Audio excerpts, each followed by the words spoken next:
Hi guys, this Krishna Teja and ఈరోజు అయితే retro movie and కనిమా సాంగ్తో, ఎందుకంటే మనం కూడా రీల్ చేసాం కదా.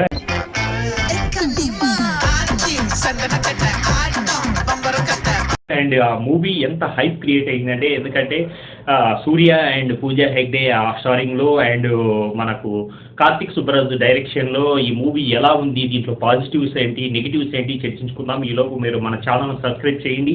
అలాగే ఈరోజు అయితే అసలు ఇంటెన్స్, ఎందుకంటే చాలా రోజుల తర్వాత మనకు బిఫోర్ మూవీస్ కొన్ని ఫ్లాప్లు అయ్యాయి, లేదా కొంచెం ఈ కంగువా ఇవన్నీ కూడా కొంచెం సూర్యకు ఒక ఎఫెక్ట్ కొంచెం డల్ అయ్యాడు. ఈ టైంలో ఇలాంటి సబ్జెక్ట్ తీసుకోవడం మాత్రం నిజంగా సబ్జెక్ట్ వైజ్ ఆలోచిస్తే కనుక బాగుంది, కానీ ప్లాట్స్ వైజ్ ఆలోచిస్తే కనుక ఫస్ట్ హాఫ్ అంతా కూడా ఒక విధంగా, ఎందుకంటే సూర్య పర్ఫార్మెన్స్ ఇదంతా కూడా నవ్వు గురించి, నవ్వు ఎందుకంటే మనిషికి నవ్వు ఎంత ముఖ్యము అనే చెప్పే పాయింట్ ఆఫ్ వ్యూలో ఎలా వెళ్ళాడు, ఏది తీసుకున్నాడు, ఏ టైప్ ఆఫ్, ఎందుకంటే ఒక అనాథగా సూర్య ఉంటాడు.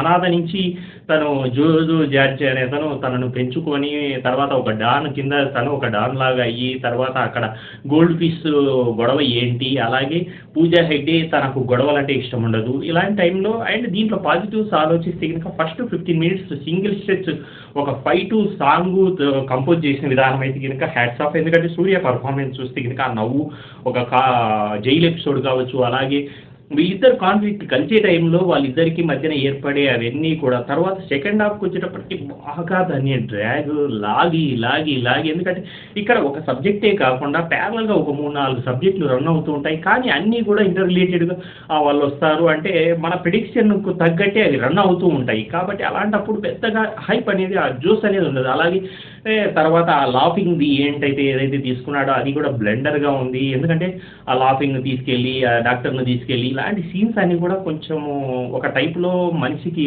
సహనానికి పరీక్షలాగే ఉంటాయి. అండ్ మూవీ కూడా ఈ సబ్జెక్టు ఎలా, ఏంటి, ఏం చెప్పారు అనేది ఆలోచిస్తే కనుక ఒక కామన్ మ్యాన్గా, ఒక ఆడియన్గా ఏంటి సూర్యని ఇంత మంచి ఎందుకంటే ఇంత మంచి ఆర్టిస్ట్లను పెట్టుకొని ఏ టైప్ ఆఫ్ ఒక నాజర్ కావచ్చు, అలాగే బిజు కావచ్చు, నెగిటివ్ క్యారెక్టర్లో తన పర్ఫార్మెన్స్ వైజు ఇలా, ఎందుకంటే హై అయ్యే మూమెంట్లో మళ్ళీ పడిపోతూ గ్రాఫ్ అనేది ఉంటుంది. ఇవన్నీ కూడా నిజంగా ఒక పేషెన్స్ కావాలి అనిపించేంత సినిమా అనమాట ఇది. ఫస్ట్ హాఫ్ అంతా కూడా ఒక విధంగా పర్లేదు, ఒక ఎమోషనల్గా వెళ్తూ ఉంది అనుకునే టైంలో సెకండ్ హాఫ్కి వచ్చేటప్పటికి అవన్నీ కూడా డ్రాప్ అయిపోయి సినిమా ఒక విధమైన మనకు పరీక్షలాగే ఉంటుంది. అండ్ సూర్య కోసం అండ్ పూజా హెగ్డేను కూడా డీ గ్లామర్ ఎందుకు చేయాల్సి వచ్చింది, ఎందుకు చేశారు, ఎందుకంటే ఆ అమ్మాయి కూడా ఒక మినిమం కలర్స్లోనే, ఒక సౌత్ ఇండియన్ కలర్లోనే ఉంటుంది, మళ్ళీ డీ గ్లామర్ చేయాల్సినంత అవసరం ఏముందా అని ఒక కామన్ ఆడియన్కు వచ్చే థాట్ అనమాట. అండ్ మూవీ కూడా మిగతా కనిమా సాంగ్ తప్ప మిగతా ఎక్కడ అంత ఇంపాక్టబుల్ సాంగ్స్ లేవు. ఆర్ఆర్ కావచ్చు, ఏదో ఎక్కడ ఎందుకు ఇచ్చాడో అన్న ఫీల్ అయితే ఉంటుంది. అలాగే ఇదంతా కూడా మనకు అండమాను ఈ సరౌండింగ్లో జరిగే ఆ కాన్సెప్ట్ని తీసుకున్నట్లయితే ఇదంతా అస్సామేమో అన్న థాట్ వస్తుంది.